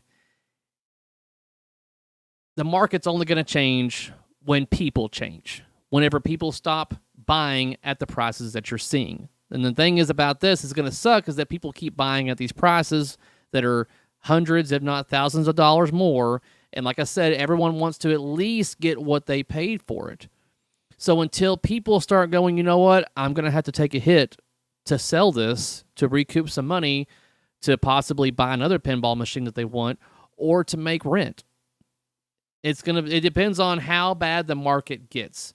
But with Stern buying a brand new facility and spending millions of dollars on that, and the amount of money that they have going into people that are looking at the economy, then evidently for what they see, they don't see the market changing so bad that they're going to have to like change their drastic decisions on that. So evidently they see the market getting better, at least in their favor, to be able to spend millions of dollars on buying a new facility or renting one out, I should say.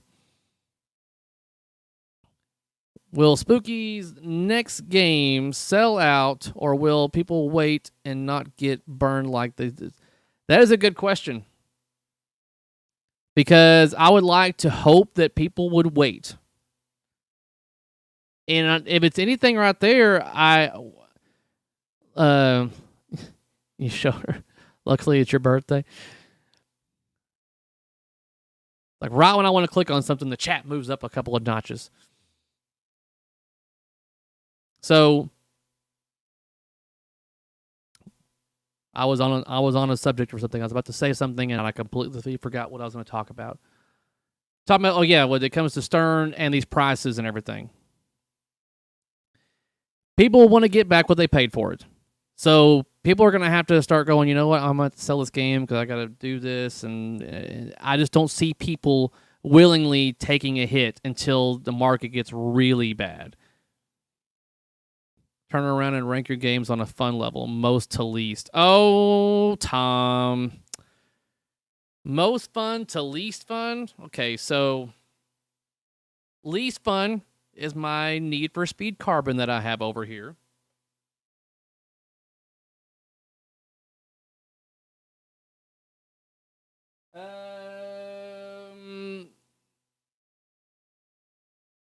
It's like Sophie's Choice, man. It's like telling you like well, which one of your kids do you want or whatever and stuff like that. That's not an easy one to do. I would have to take some time to really figure that one out. I can't just do it on a whim. But if I was to just no, I don't even want to do that. I know Jurassic Park is my favorite. I'll say that. Jurassic Park is my best game that I own right now. So I'm going to say that for sure. And then probably underneath that is Cactus Canyon, then Johnny Mnemonic. And honestly, The Getaway is not a game that I love either. It's not one of my top tier games to play. Like, I enjoy it. It's in my collection. It looks pretty and stuff like that, but I don't consider it one of my top tier when it comes to fun games. But yeah, Jurassic Park definitely is my best in my collection. And don't forget, I have my Swords of Fury, and I've got a Doctor Who that I still need to work on. I think I might bring it into the garage here pretty soon. Sell me your Getaway? No, I can't part with it just yet. Been in the hobby 15 years, and prices have gone up every single year. Values, new and used, have never gone down in that time. Yeah. And see, I've been in the hobby for 12 years, something like that. And yeah, it's just continuously gotten up higher and higher. I really wish I would have purchased a lot more games knowing what I know now. And I see why those of you that have been in the hobby for even longer than that are freaking out about games selling for a certain price. And this is like David Fix talking about how he used to buy, Ride Pin bots and stuff like that for $500. And it's like, man, I can only imagine buying some of these games for those low prices. But yeah, that's what I was talking about, Spooky Pinball. Okay, so when it comes to Spooky and their latest release, re-releasing TNA for what, $9,000? And they're like, we're only going to make 250. And they didn't sell out. Still have not sold out. That, I think, as a community, we spoke to Spooky right there. We told them that this game is not worth that amount of money. Even though everything you're charging extra is all fluff and aesthetics, doesn't change the game. Like, yes, you're giving us a 2.0 code, but it's not worth it. So it's like I'm glad. I'm glad that the community spoke and disagreed with what they were wanting to charge us for that game. I mean, I love TNA. I love it. Would love to own one. But I'm not spending $9,000 for one. No, I won't. Yeah, I had a TNA and loved it at $6,000. Yeah. Is there anybody out here that purchased one of the TNA 2.0s? And if you didn't purchase one, would you be willing to purchase one for $9,000? I mean, without a doubt, I feel like they were just like, let's see what these guys will pay for one. Let's just see. Let's just throw it out there. Spaghetti against the wall. Poof, $9,000. Let's see what these morons are willing to pay for it.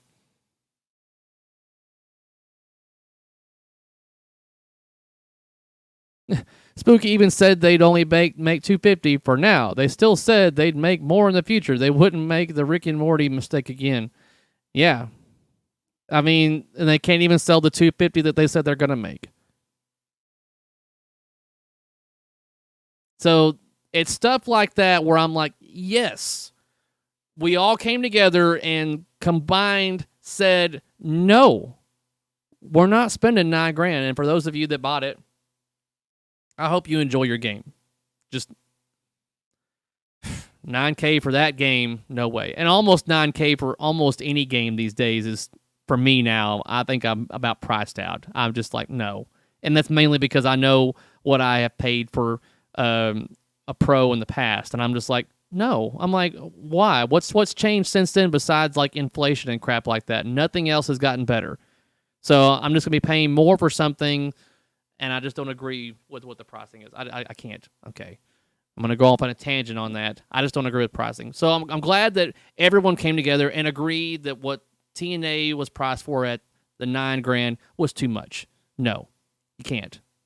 It's just a matter of getting everybody else, again, to do that on every other game that gets launched out. If everyone else can come together like they did for that and go, you know what?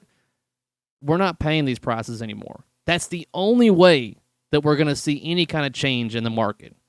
That's the only thing that these manufacturers respond to is money, the bottom line.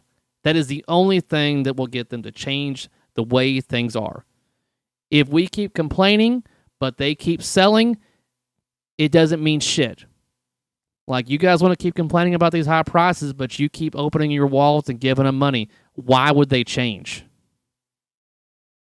You give them no reason to change the way things are whenever you keep opening your wallet and giving them money. And until majority of the hobby can come together and tell them no, then the market's only going to get worse. Priced out.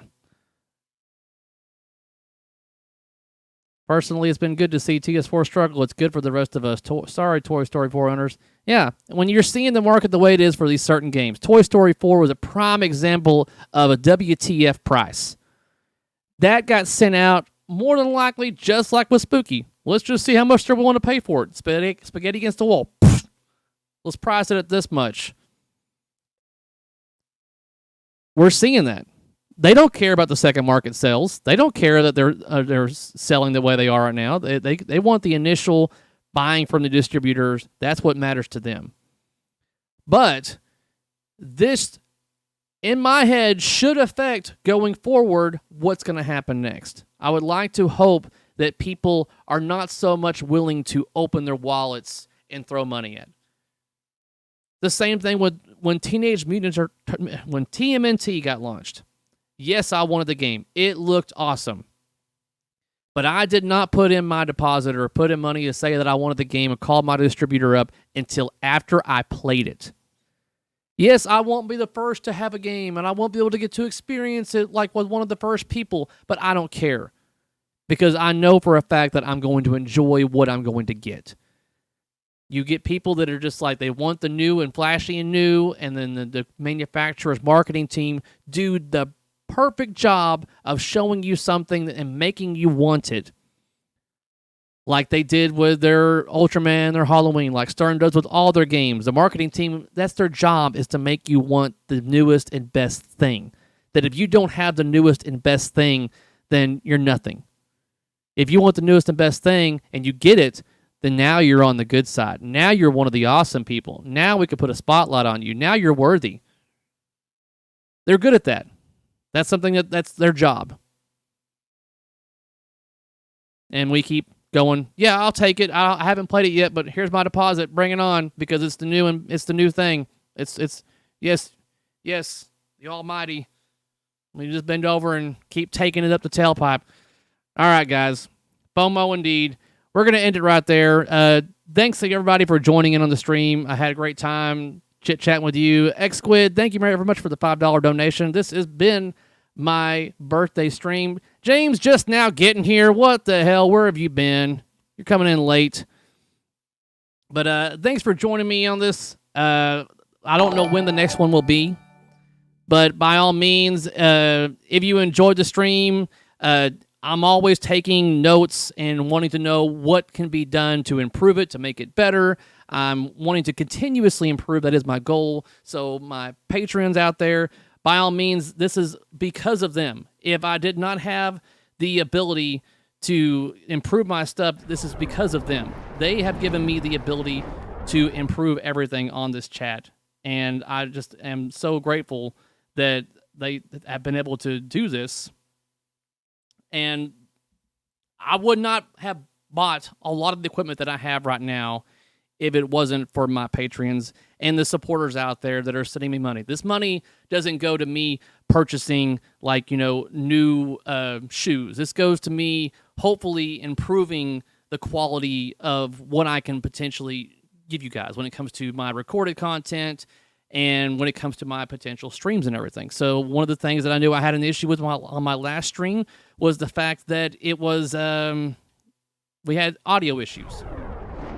And so after that stream, literally that night, I purchased this because I didn't want to have any more audio issues. And so I've got the whole mixer board right here and the microphone and stuff like that.